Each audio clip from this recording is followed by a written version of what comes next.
had written up my first few videos. I think it was 4 videos so far. I have studied video after video on how to make a thumbnail, how to edit videos, how to edit audio, how to put in music, what music you can and can't include. I've just realized how hard it is to write a script and then read the script. Some of the advice that I've gotten online through other YouTube videos is that you should just read it in chunks and then edit another chunk and then edit in another chunk. Even go like make yourself a coffee in between. Change things little by little. I think I'm going to start by just doing things naturally because I talk better naturally instead of trying to read something and memorize it and then say it. Presentations, never good in school. I would skip presentations. I'm camera shy. No, I don't think this is fine. Me talking to the camera is fine. It's more of writing down something, trying to read it, and then delivering it. So I'm just going to totally avoid doing any of that. I think what I'll start to do is make sure that my audio is recording. I had purchased a bunch of gear when I had my good job. Soon after I got my good job, less than a year, they had to lay off about 40% of the company, including myself, and then by the end of the year, I'm pretty sure the whole company just completely dissolved.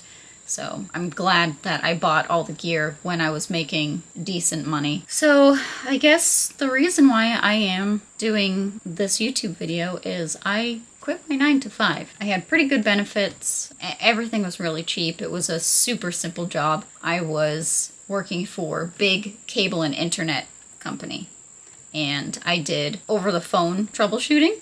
So if you had problem with your cable box, your modem and router, Wi-Fi not connecting, sometimes landline phone, you do it for so long, you learn all the steps to troubleshoot each device, even if they're different models, it's all the same.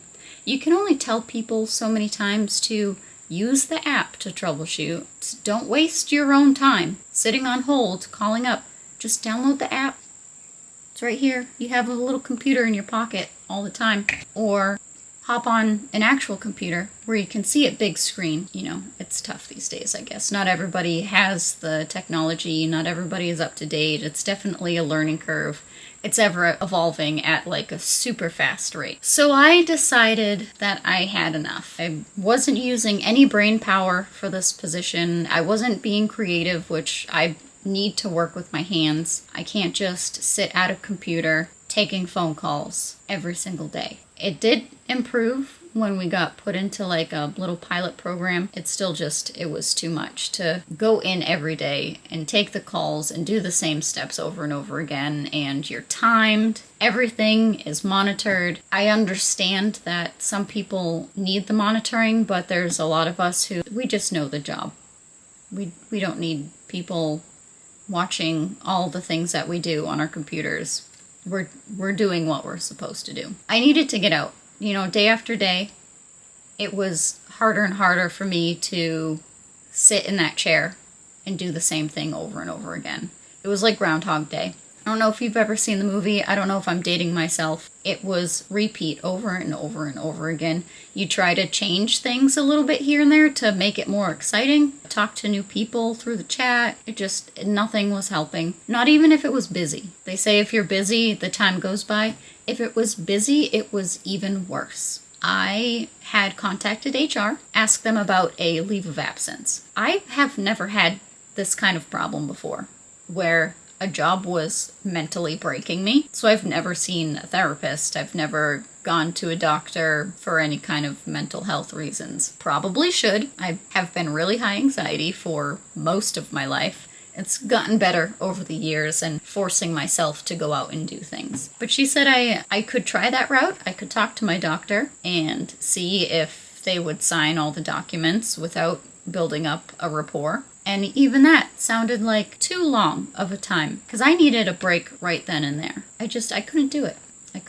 I told her that I was going to leave for the day. When I did, I logged out of the phone system and I proceeded to write an email to my supervisor. I told him what was going on, how many times I've thought about leaving. I poured my heart out to him, like super nice guy. I felt safe telling him in an email that I just can't do it anymore, the reasons why, what I've been doing. And then I sent him another email as a formal resignation. I put in my 2 weeks notice, which looking back at it now, it wasn't really a 2-week notice. At the time I was like, my last day is August 1st. I didn't even look at a calendar. This has got to be about 2 weeks, August 1st. It was just over a week because I had my weekend followed by another weekend, and I had called out the day after. So I left work early, called out the next day, and then I did my 5 days, and by the end of that 5 days, that was it. That was the end of my 2 weeks. So it was more like 8 days and I didn't even finish.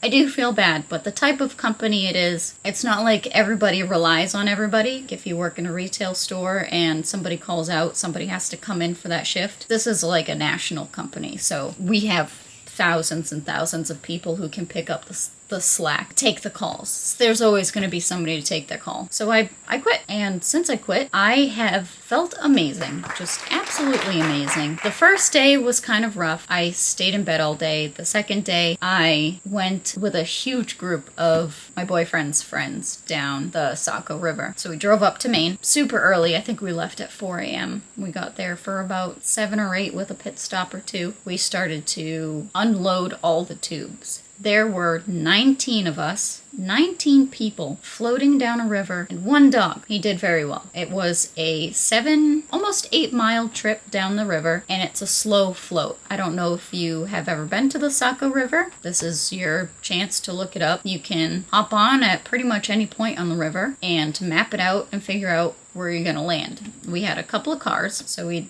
drop off a car or 2 at the landing point. The rest of us would go to the starting point. That's where the campsite was. And we just floated. Very slow float, about 7 hours. It's hard to fathom floating down a river and it taking 7 hours. We did take a couple of pit stops to eat and exercise a little bit just because you're sitting for so long. I burnt so bad, I fell asleep.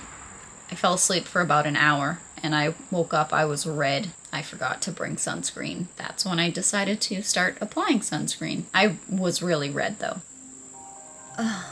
Of course. I just got a phone call. My boyfriend is over at his grandparents' house right now with the dogs. It's right behind our house. He had a critter. He had some kind of little brown mouse thing. It wasn't a mole, wasn't a vole, definitely wasn't a mouse, not a rat. Very cute. Very cute. I told him to tell the critter that I loved him because he was just absolutely adorable. My dogs were really curious about it. I don't want to digress too much because I have so many videos that I want to make already. My dog Mochi, she's a Shiba Inu. She's about 7, going on 8. She loves critters. Most Shibas have a really high prey drive. She's just very curious. She wants to see the little thing. She wants to sniff it. I think if she could cuddle it, she would. Anyway, that call ended pretty quickly. I think he's on his way back. He's on his break from work. He works from home. So that was the first major thing that I did when I quit my job. I was able to do this weekend getaway with a big group of friends that I wasn't going to be able to do when I was working. I worked.